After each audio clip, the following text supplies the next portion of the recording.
আগে বলি, কোনো মানুষ যদি এই আয়াতের মেসেজটাকে মেনে নেয়, আল্লাহ রাব্বুল আলামিন বলেন যে কোনো বান্দা যদি এই আয়াতের মেসেজটাকে মেনে নিল, ওই যে আপনার আমার আব্বা আম্মা কবরে, কোনো বান্দা যদি এই আয়াতের মেসেজকে মেনে নিয়ে আমল করে, মা বাবা কবরে কেমনে ঘুমাইছে জানা নাই, ওই যে কবর দিয়া রাখছি কোন অবস্থায় আছে জানা নাই। পৃথিবীতে এমন কোন হাদিস কোরআনের আয়াত দিয়ে প্রমাণিত হয় যে মা বাবা মারা গেলে তার কবরের অবস্থা জানা যায়, তার কবরের অবস্থাকে সংশোধনী আয়াত আছে।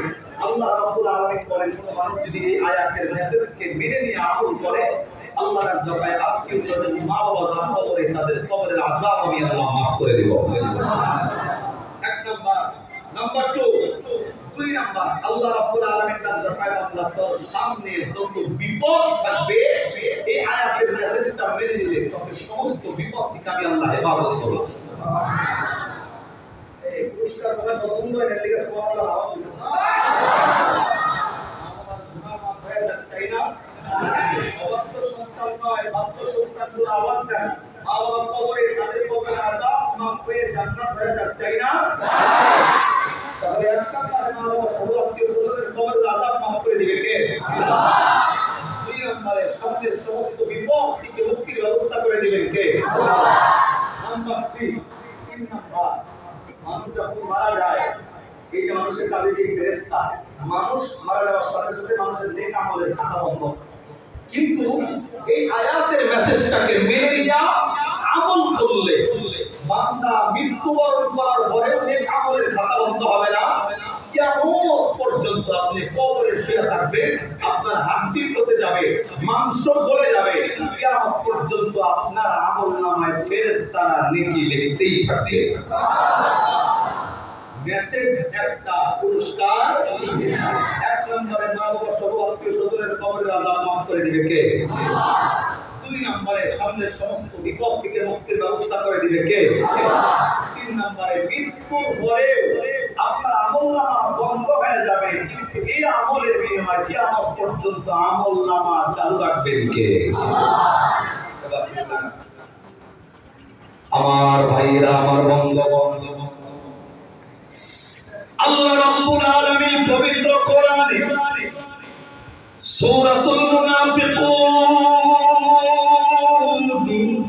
28 নম্বর পারার 14 নম্বর পৃষ্ঠা 12 নম্বর লাইনের 10 নম্বর আয়াতের মধ্যে আল্লাহ মানুষদেরকে এমন একটা মেসেজ দিয়েছেন, আল্লাহ মানুষদেরকে এমন একটা খবর দিয়েছেন, আল্লাহ মানুষদেরকে জানাইয়ে দিয়েছেন। আল্লাহ ডাক দিয়ে বললেন, ওয়া আনফিকু মিম্মা রাযাকনাকুম মিন ক্বাবলি আন ইয়াতিয়া আহাদাকুমুল মাউত ফায়াকুলা রাব্বি লাউলা আখখারতানি ইলা আজালিন করিবিন ফাআসাদ্দাক ওয়া আকুন মিনাস সালিহিন।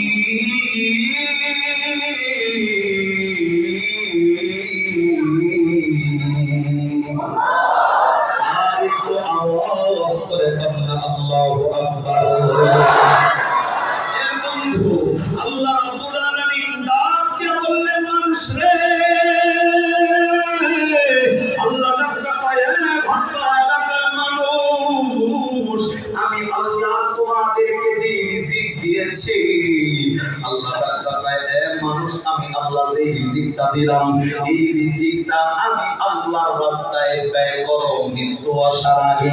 হে বন্ধু, এই আয়াতের সরল তর্জমা বলার আগে আমি আপনাদেরকে আরেকটা বার জিজ্ঞাসা করতে চাই, ঈমানের আওয়াজ দিয়া আল্লাহকে শোনানোর লক্ষ্যে বলা লাগবে, বলেন না?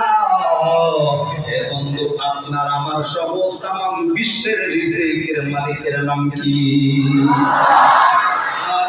আওয়াজ দিয়া দিল থেকে আল্লাহকে শোনানোর লক্ষ্যে বলেন, রিজিকের মালিকের নাম কি?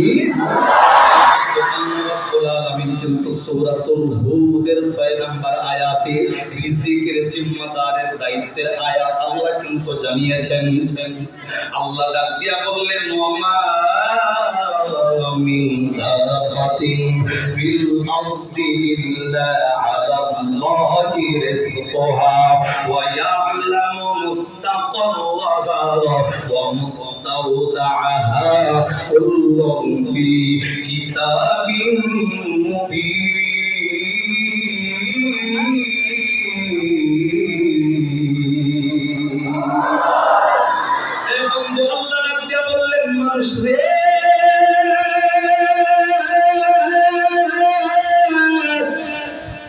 যেই রিজিকের জন্য আমি আল্লাহ রাব্বুল আলামিনকে ভুইলা গেছো, যেই রিজিকের জন্য আমি আল্লাহর নামাজ ছাড়ছো, যেই রিজিকের জন্য নবীর আদর্শ ছাড়ছো, যেই রিজিকের জন্য মসজিদের আযান হইলেও মসজিদের ভিতরে ঢোকো না, কর্মব্যস্ততা আমি আল্লাহরে দেখাও। এই বান্দা তুমি জানো কি রিজিকের টেনশন তোমার নয়। এই বান্দা তোমাকে দুনিয়াতে পাঠানোর পূর্বেই, তোমাকে দুনিয়াতে সৃষ্টি করার পূর্বেই তোমার রিজিকের ফয়সালা আমি আল্লাহ থেকে নির্ধারিত। আর একবার আওয়াজ করে কন্যা সুবহানাল্লাহ। আল্লাহ এই আয়াতে তাকাই ওয়ানফিকু মিম্মা রাযাকনাকুম মিন ক্বাবলি আইয়াতিয়া আহাদাকুমুল মাউত।